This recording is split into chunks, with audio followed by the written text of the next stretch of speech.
بسم اللہ الرحمن الرحیم۔ السلام علیکم ناظرین۔ اس وقت پاکستان کے اندر جو صورتحال ہے اس میں اگر یہ کہیں کہ ایک غیر یقینی کا عنصر بھی ہے اور ایک امید کا عنصر بھی ہے۔ امید اس لیے ہے کہ جو پچھلے ایک سال سے پاکستان کے اندر ایک افراد و تفریح اور ایک ایسا تھا کہ جنگ و جدل کا ماحول صرف زبانی کلامی یا ہوائی تلواریں لڑانے سے، جیسے کہتے ہیں سیبر ریٹلنگ سے، ایک سیاسی پولیٹیکل سیبر ریٹلنگ سے جو کچھ ہو چکا تھا، اس نے پوری قوم کے اندر، جہاں پہ سارا ہی قوم دست و گریباں ایک دوسرے سے، وہاں پہ پاکستان کے لیے ہر چیز جو ہے وہ ایک مشکل کی طرف جا رہی تھی۔ اکانومی کے اندر بھی اس کے اثرات آ رہے تھے، وہ معاشرت میں بھی آ رہے تھے، سفارتی تنہائیاں بھی ہو رہی تھیں۔ ہر طریقے سے پاکستان لگتا تھا کہ ہر آنے والا دن پاکستان کو مشکل ترین حالات کے اندر ڈال کے جا رہا ہے۔ پھر اس کے بعد کوئی سمجھ نہیں آتی تھی کہ عمران خان صاحب کا افریت یا جو فرینکنسٹائن فوج نے بڑی محنت سے پیدا کیا ہے، اس کی حقیقت اپنے بھی شاید وہم و گمان میں نہ ہو کہ وہ کتنا خطرناک کام پاکستان کے لیے ہوا ہے، کہ آج باوجود کہ ایک امید لگ گئی ہے کہ عمران خان صاحب کے افریت کو جو ہے ٹھکانے لگانے کے لیے سارے آثار موجود ہیں، اور تقریباً وہ ایک بے دست و پا نظر آ رہا ہے۔ اس کی باڈی لینگویج، اس کی تقریر، اس کے ساتھ جو کچھ چیزیں ہیں، میں نے پہلے بھی ایک دو دن پہلے بھی کہا ہے کہ جی اسٹیبلشمنٹ نے شاید کسی لیول پہ یہ بھی طے کر لیا ہوگا، ایک راکٹ سائنس نہیں چاہیے کہ اس کو اس طرح گرفتار بھی نہیں کرنا، کیونکہ یہ زیادہ ہولناک صورتحال سے عمران خان دو چار ہے، اور کسی دن گرفتار کر کے 2-4 دن بعد چھوڑ دیں گے، پھر کر کے 2-4 دن بعد چھوڑ دیں گے۔ آپ حیران نہ ہوں کہ چند دنوں بعد ایسے لوگ وعدہ معاف گواہ بن کے آئیں گے کہ جن کے لیے عمران خان صاحب نے اپنی زندگی وقف کی ہوئی ہے اور اپنے آپ کو سینہ سب پر رکھا ہوا ہے۔ یہ عجیب و غریب بات ہے کہ آپ اور عمران خان صاحب ہمیشہ اس طرح کا واقعہ ایک آدھ بندے کے لیے رکھتے ہیں، ان کے لیے یہ گنجائش جو ہے شاید اپنے قریبی رشتہ داروں کے لیے بھی نہ ہو کہ وہ جو ہے اس کے لیے اپنے آپ کو وقف کر دیں۔ انہوں نے تو کبھی اپنے والد صاحب کو ڈیفینڈ نہیں کیا، انہوں نے تو اپنی بہنوں کو ڈیفینڈ نہیں کیا، لیکن جن لوگوں کے لیے انہوں نے شارٹ لسٹ کیا ہوتا ہے وقف کرنے کے لیے، ان کے لیے وہ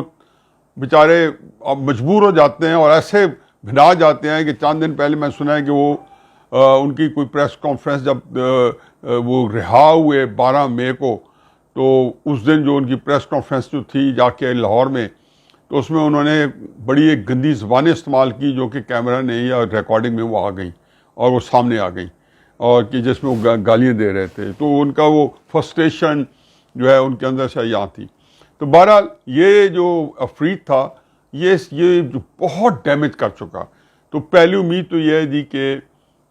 اس کا جو ہے سدباب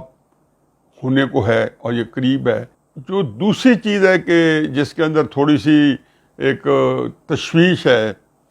اور خصوصاً ان لوگوں کو جو کہ ہمارے ہاں باریک بینی سے لوگوں کو دیکھتے ہیں، جن کے اندر دور اندیشی ہے، جن کے اندر ایک حالات کو، سیاسی حالات کو جو ہے ان کو جس طرح جا رہے ہوتے ہیں اس کے بارے میں وہ ایک جو فکر و فاقہ بھی کرتے ہیں اور ان کو 100% اندازہ ہو جاتا ہے۔ میں بات کر رہا ہوں مجیب الرحمان شامی صاحب کے لیول کی، میں بات کر رہا ہوں نجم سیٹھی صاحب کے لیول کی، میں بات کر رہا ہوں الطاف حسن قریشی صاحب کے لیول کی، اور اس طرح کے جتنے بھی ہمارے سینئرز ہیں جو ہمارے رہنما ہیں، جن سے بندہ جو ہے ان کے نقطہ نظر سے مجھے اختلاف بھی ہو، تو ان کی جو عقل، دانش اور جو حالات کو ناپنے تولنے پرکھنے کی اور سیاسی مستقبل کے تعین کرنے کی، وہ کسی نجومی یا جوتشی ان کے مقابلے کہیں نہیں ٹھہرتے۔ ایسے سارے لوگ جو ہیں یہ بہرحال ایک بات میں متفق ہیں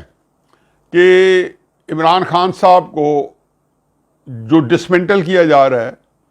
یہ تو خیر آپ خود دیکھیں کہ جو 9 مئی کا واقعہ ہے،